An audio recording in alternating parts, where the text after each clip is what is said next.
Welcome back to my new vlog. तो आज ही आमे बनैबू पुणी थरे पिठा। देखिबा मामा को पचारिबा की पिठा होछि।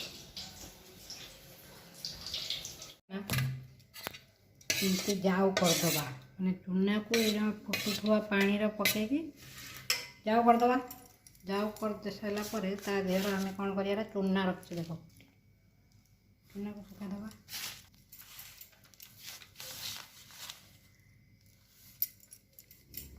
चूना को मिसे दबा। तो 2 कप की 3 कप चूना हबो तो 4 कप चूना हला। 1 कप रे 4 कप हबो त 2 कप मैदा देबे।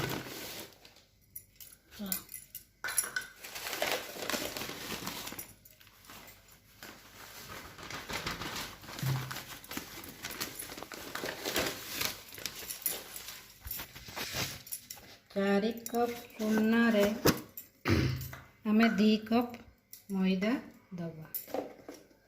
तो 2 कप मैदा अंतर पके देले।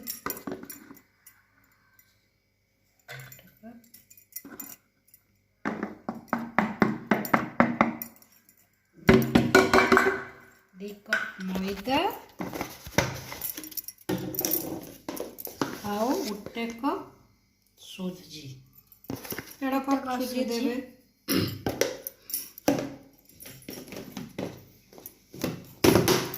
तापर कौन करिवे कदली आपण जेती कि जे परिमाण रे चूना मैदा नेबे सही बेसी काटी कदली नेबे। कदली मुठी 5टा कदली नहीं देखु आपण 12टा कदली नहीं पारे।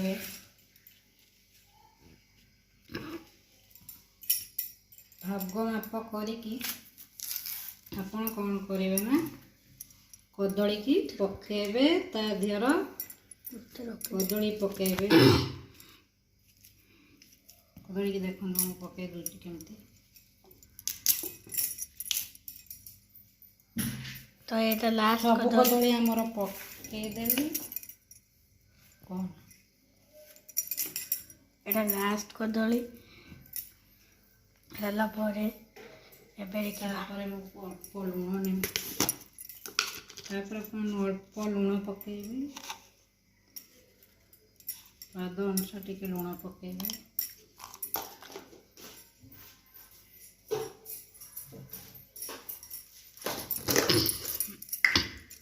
तापर चीनी अपन स्वाद अनुसार जी मीठा खाइबे सेतिकी पके। जे बेसी मीठा खाइबे बेसी चीनी पकेबे। कम मीठा खाइबे कम।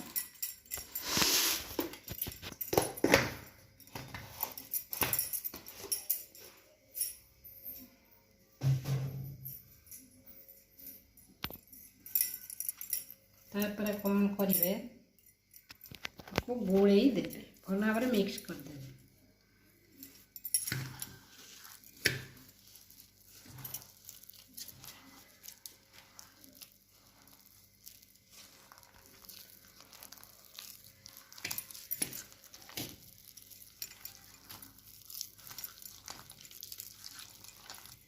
मिक्स कर देला पर रात्रे ताको मिक्स कर देबे।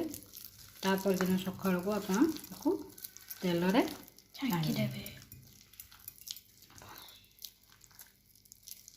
तेरा भजा भाव मिक्स कर देबे। आपण मानकु मु ता रेसिपी प्रोसेसटा केमती करिवे मु बने कहि दउची। प्रथमे चावल को ग्राइंडर रे पेसी की चूना कर देबे। चूना कर साला परे तार जो बड़का अंशटा रहे से बड़का अंशटा को न फोपाड़ी की तो कौन करेंगे ना गोटे पानी फुटू जाऊ जहाँ आपण मैंने तो भल भाव जानते जाऊ बा आण कहती गोटे आण प्रस्तुत करेंगे। आण प्रस्तुत कर सारापर ताकू ठंडा हाँवाई छाड़देवे। ठंडा हो सारापर से आपण हूँ जदि 500 ग्राम चाउल नहीं से आपण कौन करेंगे ना 250 ग्राम मैदा ने। तापर 250 ग्राम जब मैदा ने 150 ग्राम सूजी ने। सूजी तापर कदली भी से पड़ो। आपण मैंने जब कदली माने 500 ग्राम चाउल नौकरी मैंने कदली आपन को 7टा कि 8टा पकेवाक हम। पकईकी भल भाव चकुटिकी आम मिक्स करदे। मिक्स करके ताको रखिदेवा पुणी ता रातिर ताको गोलेकी रखिदेवा सकाଳେ उठिकी ताको आमे बनैबा।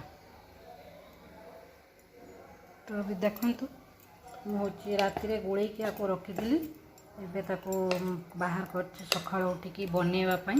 तो देखंतु आमे केमती पिठाटा तैयारी होछि आपण माने भी ट्राई करी देखंतु पिठाटा बढ़िया सॉफ्ट हबो।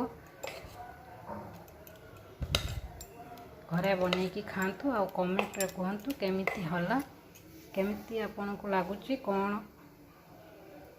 आपण माने कहिबे।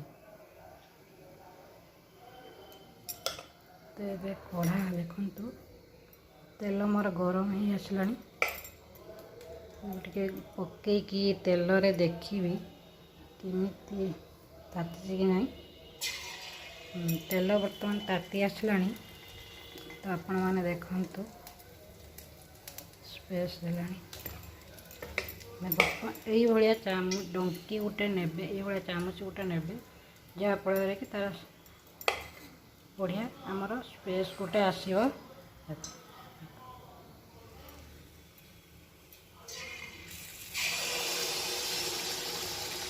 गोटे गोटे करके करेंगे तो भल हो। गैस टे सिम करदे तो भितर भर केमती फुलुचे देखो।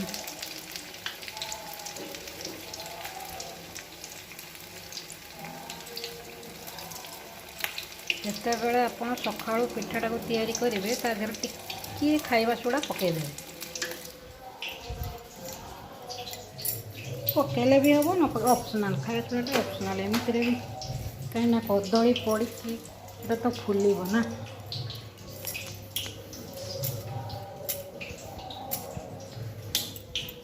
बहुत टेस्टी लगी था ये पिठा बहुत बढ़िया मैंने बन थे खातु केमी बनई थे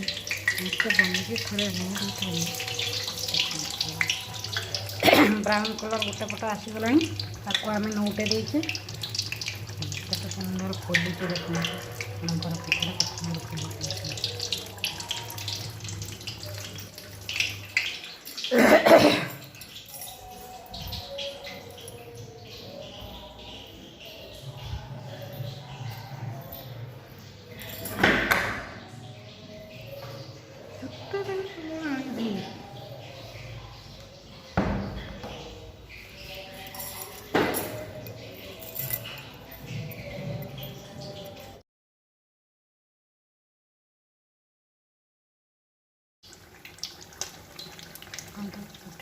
बढ़िया भाव फुली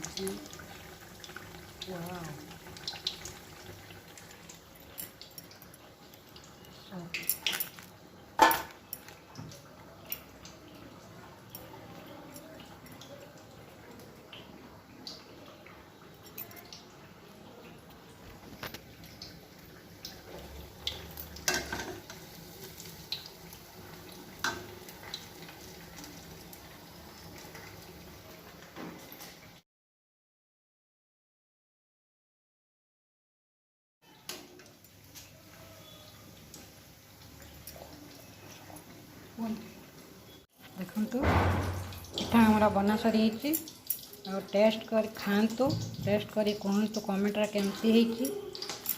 चैनल को लाइक करंतु सब्सक्राइब करंतु शेयर करंतु। जय जगन्नाथ।